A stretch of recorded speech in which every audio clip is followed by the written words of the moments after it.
All right. Hello, everyone. Happy Wednesday. Happy kind of last video lecture or video lectures of the semester. Yeah, I'll say more about that here in just a bit.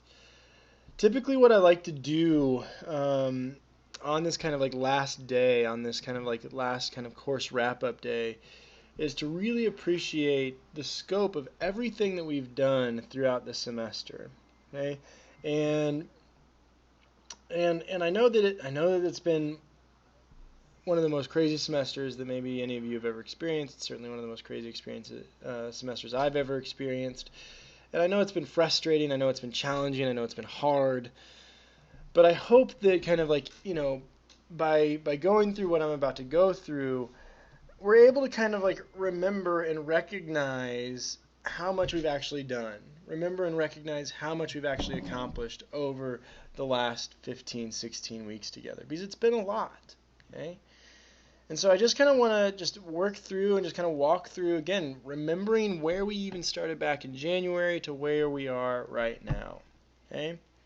And so let's think about this. Okay? We started the semester here. Okay, and we started the semester thinking about the branches of philosophy, those branches that all have kind of like, connective but also like separate focuses, right? Metaphysics, epistemology, logic, axiology. And then we talked about the nature of subjective and objective evaluations, of thinking about, the way that we subjectively experience the world, perhaps in an attempt to find objectivity. And if objectivity exists, where does it exist? How does it exist? Can we ever know about it, right? What can we know about it, epistemologically speaking, right? And then we moved on to talk about Socrates, and we talked about kind of his challenge, his adage that the unexamined life is not worth living, that he challenges us to know thyself, and how that's been kind of a constant theme throughout the entirety of the semester. Additionally, after that we talked about Plato and the focus of the ideal, the focus on the nature of the ideal, the idea that is it the case that the ideal motivates us to live a better life than what we're living now? And then in thinking about that and talking about and thinking about that and talking about the nature of the allegory of the cave and the theory of the forms. Okay? And then we moved on to Aristotle, who had something very different to say than Plato did, right? Where Aristotle wanted to focus much more on the here and now, focus much more on kind of, engaging with kind of what is around us. Not so much focused on the forms, not so much focused on what's out there, but rather what can we know about and experience here. Moreover, in thinking about Aristotle, we learn about balance. We learn about living a life of virtue, living a life within our means, living a life according to the doctrine of the mean, right? Because whenever we, err on each side of excess or defect, it means that we're lacking, right? And so striving for that middle amount, striving for that amount in the middle where we can live in harmony and virtuously. And then we moved talking about Hume, right? Thinking about the importance of feelings, thinking about the importance of emotions, of the way that passions can rule us. And ultimately, that's not something to be nervous about, that's not something to shy away from, but rather for Hume, we should celebrate the power of emotions. We should celebrate the power of empathy. Okay? The idea that we can connect with others, the fact that we know how others are feeling, and training our ability to empathize in a more sharpened way and in a way that really fuels connection. Okay? Then we moved on to Kant, right? And with Kant, we had a much different approach than we did with Hume. We had a much more rigid, a much more focused, a much more kind of logical approach in thinking about how it is we ought to act. We were in turn we were showcased the categorical imperatives based off of our a priori ability to reason, right? Of knowing things independent of experience. And ultimately, kind of in knowing something independent of experience, we can know how it is we ought to act. We ought to follow the categorical imperatives. And then we moved on to John Stuart Mill and his focus on utilitarianism. And with utilitarianism, right, this focus on the greatest good for the greatest number, of doing the greatest good for the greatest number. and thinking about that on a large level, on a small level, on kind of ways that we can engage and promote pleasure and minimize pain. Okay. Then we had spring break, where a lot of our worlds were upended and shifted around. And then when we came back together, it was all through this interface, and we started talking about existentialism. We started to talk about existentialism, and we started talking about Nietzsche and Sartre. We started to think about the nature of what it means to be human and what it means to exist. From Nietzsche, we were challenged by the herd-like mentality, the way that the herd-like mentality keeps us safe and keeps us numb, keeps us caged in, right? Where Nietzsche's main aim is to make us come more alive, to break off those chains, to be more in touch with ourselves, to be more aware of our existence, right? And Nietzsche gives us a very challenging kind of philosophy in order to do that. With Sartre, we had the focus on freedom and responsibility. For Sartre, we are free, and what are we free to do? We are free to make choices, and what are we responsible for? Those choices that we make. The fact that everything, according to Sartre, is a choice. And anytime we deny that choice, anytime that we deny responsibility from the choices that we've made, we've been acting in bad faith.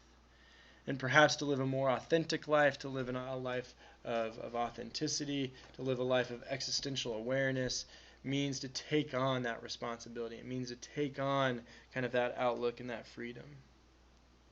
And then we moved on to our conversations as it relates to feminism. Conversations as it relates to the feminist outlook of dismantling patriarchy, of thinking about power structures, of thinking about how to dismantle kind of this fishbowl effect of patriarchy that is so inundated probably our ways of thinking about gender, of our ways of thinking about sex, of our ways of thinking about all sorts of kind of institutionalized power structures. So the feminist wants to dismantle patriarchy because in doing so, right, it promotes equality of the sexes, which is at the heart of the definition of feminism, right? Feminism being the advocacy of women's rights on grounds of equality of the sexes. We talked about masculinity and femininity. We talked about characteristics of masculinity and femininity and how they perhaps perpetuate structures of patriarchal oppression. And ultimately, again, kind of try to dismantle ways of thinking about the stereotypical kind of notions of masculinity and femininity. And then we moved on and kind of examined these conversations further by addressing Altman's piece on pornography as it relates to sexual autonomy. And then we also addressed these issues as it related to what McKinnon had to say about pornography and harm. And then from there, we moved on to a couple of other kind of parting discussions on hookup culture and on date rape, right? And how both Panayu offers us an outlook on the trickiness and on the seriousness of issues as it relates to date rape. Or Kelly gives us an examination that hookup culture, although seeming to promote freedom, ultimately sometimes keeps these perpetuated stages of patriarchal oppression in place. And so we examined both of those. And then just last week we started to think about the nature of our relationship to animals, right? And do we have a duty, a moral responsibility to the treatment of animals, to the treatment of non-human animals? And if so, what is that responsibility? What are those responsibilities? And we looked at Kant for a brief moment, and then we also looked at Peter Singer's response of sentience as it related to a measurement of how we ought to treat animals. And anytime we inflict harm or pain on a sentient being, we are in turn, according to Singer, held morally responsible. And then we talked about Leopold's The Land Ethic, thinking about changing our role from just kind of a conqueror, which is a very kind of Western idea of one's relationship to the environment, but changing our role from conqueror and ruler of the earth and the environment to rather a member of it, to a member of the biotic community kind of considered in this land pyramid, right?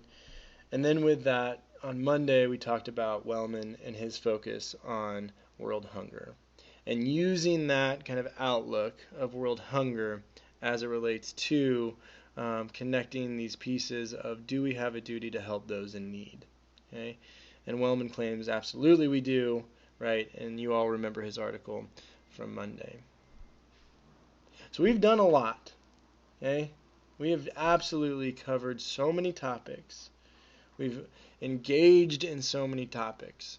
And I hope that kind of throughout the course of the semester, and again, I know that this format has been strange, and I know that many of you have been frustrated by the last 7 weeks because this is not at all what you expected from your college experience. But as the popular phrase is right now, we're all in it together.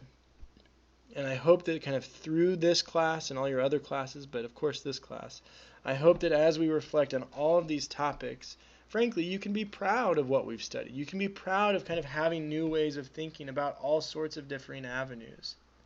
And one of the things that I'm so passionate about with philosophy is the challenging of perspective. That all of us bring our own perspectives to the table. All of us have reasons for why we perceive the world and engage with the world the way that we do.